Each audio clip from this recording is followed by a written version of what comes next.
আল্লাহ পাক রব্বুল আলামিন সূরা তাহরীমের 6 নম্বর আয়াতে কারিমার ভিতরে সুন্দর করে জানিয়ে দেয়, এই দুনিয়ার মানুষ আল্লাহ বলে, ইয়া আইয়ুহাল্লাযীনা আমানু কু আনফুসাকুম ওয়া আহলিকুম নারা।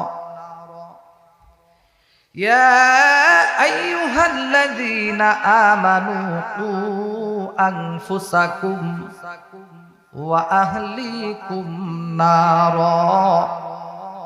আল্লাহ বলে, হে দুনিয়ার মানুষ, হে ঈমানদারেরা, ও আনফুসাকুম, সর্বপ্রথম তুমি নিজে জাহান্নামের আগুন থেকে বাঁচো। সর্বপ্রথম তুমি 5 ওয়াক্ত নামাজ পড়ো, আল্লাহর হুকুম সঠিকভাবে মেনে চলো, আল্লাহর রাসূলের তরিকায় সঠিকভাবে সুন্দর করে জীবনটাকে সাজাও, নবীজির সুন্নাত তরিকায় জীবনটাকে সাজাও, তোমার স্ত্রীকে সুন্দর করে পর্দায় রাখো, আল্লাহর হুকুম সুন্দর করিয়া তাকেও মানাও, তাকেও তুমি আদেশ করো, অর্থাৎ নিজে জাহান্নামের আগুন থেকে বাঁচো। এরপরে তোমার পরিবার পরিজন, তোমার সন্তান, তোমার স্ত্রী, তোমার পিতামাতা, তোমার ভাই বোন সবাইকে জাহান্নামের আগুন থেকে বাঁচাও।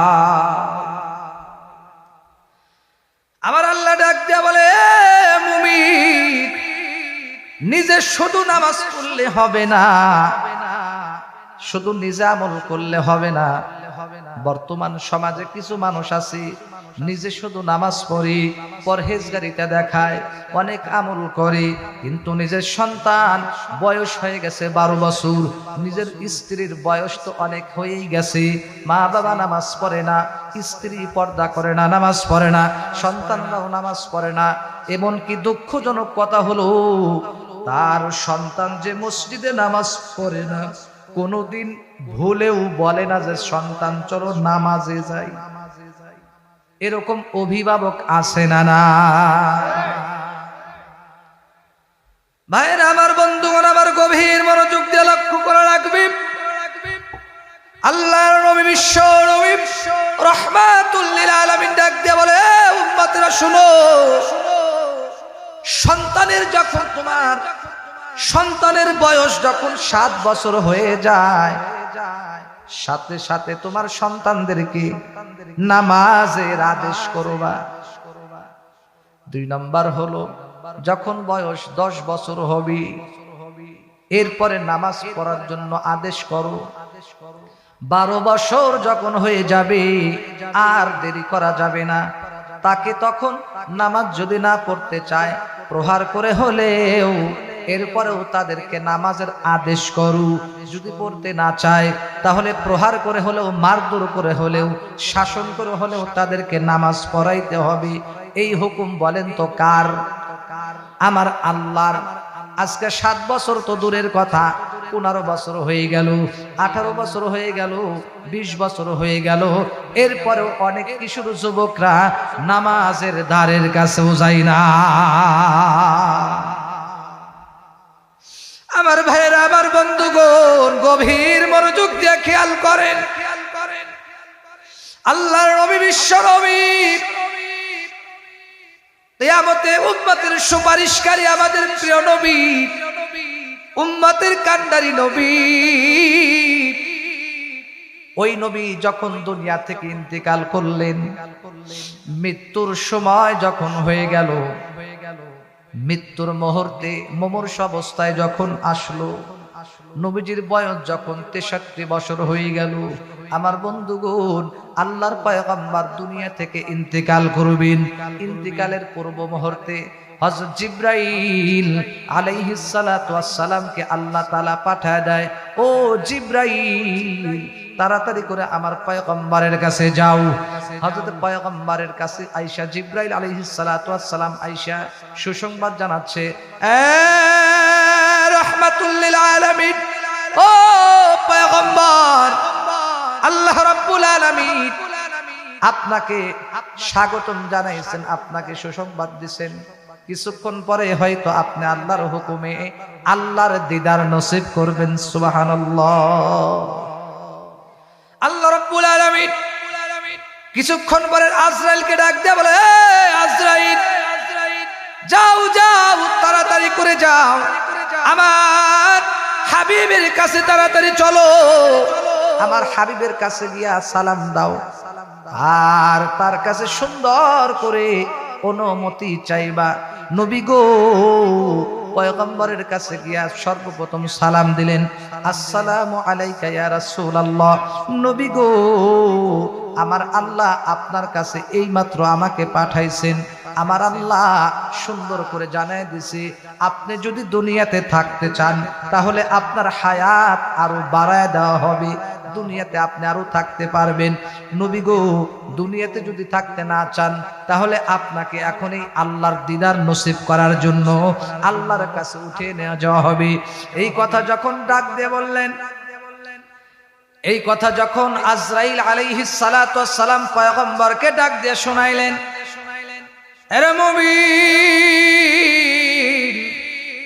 আল্লাহর নবী এবার কি অবস্থা হয়ে গেল, তিনি এবার অশ্রুসিক্ত হইয়া দুই চোখের পানি জার জার করে ছাইরা দিয়া কান্দে। নবীজি কোনো কথা বলতেছেন না, জার জার করে কাঁদতেছে। আজরাইল সালাতু সালাম ডাক দিয়া বলে, নবী গো আপনি কেন কাঁদেন? হয়তো আপনার আব্বা আম্মার কথা মনে পড়ে গেছে বুঝি, অথবা হয়তো আপনার মায়ের কথা মনে পড়ছে, অথবা আপনার স্ত্রীর কথা হয়তো মনে পড়ে গেছে, অথবা আপনার কন্যা ফাতেমার কথা বুঝি মনে পড়ছে, এই জন্য হয়তো কাঁদতেছেন। নবী আমার সুন্দর করে ডাক দেয়া বলে, এ ভাই আজরাইল, আমি আমার মা বাবার জন্য কাঁদি না, আমি আমার সন্তানের জন্য কাঁদি না, আমি আমার স্ত্রীদের জন্য কাঁদি না, আমি আমার কলিজার টুকরা ফাতেমার জন্য কান্দি না, একমাত্র কান্দি আমার গুনাহগার উম্মতের জন্য। ওগো নবীর উম্মতিরা হইয়া আজি দিশাহারা, কোরআন হাদিস ছেড়ে চলো যখন যাহা চাই মনে, নবী বিনে কে পারাবে পুলসিরাত মিজানে, নবী বিনে কে পারাবে পুলসিরাত মিজানে। চলো চলো চলো মুমিন চলো নবীর সন্ধানে, নবী বিনে কে পারাবে পুলসিরাত মিজানে। ওগো নবীর উম্মতেরা হইয়া আজি দিশাহারা, কোরআন হাদিস ছেড়ে চলো যখন যাহা চাই মনে, নবী বিনে কে পারাবে পুলসিরাত মিজানে। আমার ভাইয়েরা, আমার বন্ধুগণ, খুব ভালো করে গভীর মনোযোগ দিয়ে শোনা লাগবে রে যুবক, আমার কলিজার টুকরা আম্মা জানরা, পর্দার আড়ালে বসে গল্প করলে হবে না, গভীর মনোযোগ দিয়ে শোনা লাগবে। যেই কথা বলতেছিলাম, আল্লাহর নবী উম্মতের জন্য কাঁদতেছেন, হঠাৎ করে আল্লাহর পয়গম্বর শেষ মুহূর্তে কি একটা কথা বললেন। আল্লাহর নবী বলল, আমি ওই মুহূর্তে অনুমতি দেব, তুমি তাড়াতাড়ি করে আল্লাহর কাছে যাও। জিব্রাইলকে বললেন তাড়াতাড়ি করে আল্লাহর কাছে যান। জিব্রাইল আলাইহিস সালামকে বললেন, কি বলে দিলেন? যায়া বলবেন আপনার উম্মতদেরকে যদি মাফ করে দেয় তাহলে আমাকে আপনি নিতে পারেন, অনুমতি দেব। আমার যত উম্মত আছে একজন উম্মতকেও যদি মাফ না করে গো, তাহলে আমি নবী আমার জান কবজের অনুমতি দেব না। অর্থাৎ আমি অনুমতি তখন দেব আমি যদি চলে যাই, আর তো নবী নাই, আমি তো শেষ নবী। আনা খাতামুন নাবিয়িন লা নাবিয়্যা বা'দ, আমি হইলাম শেষ নবী, আমার পরে আর নবী আসবে না। এদেরকে দ্বীনের দাওয়াত কে দিবে? আমার উম্মতদেরকে কে দেখবে? আপনি আল্লাহর কাছে।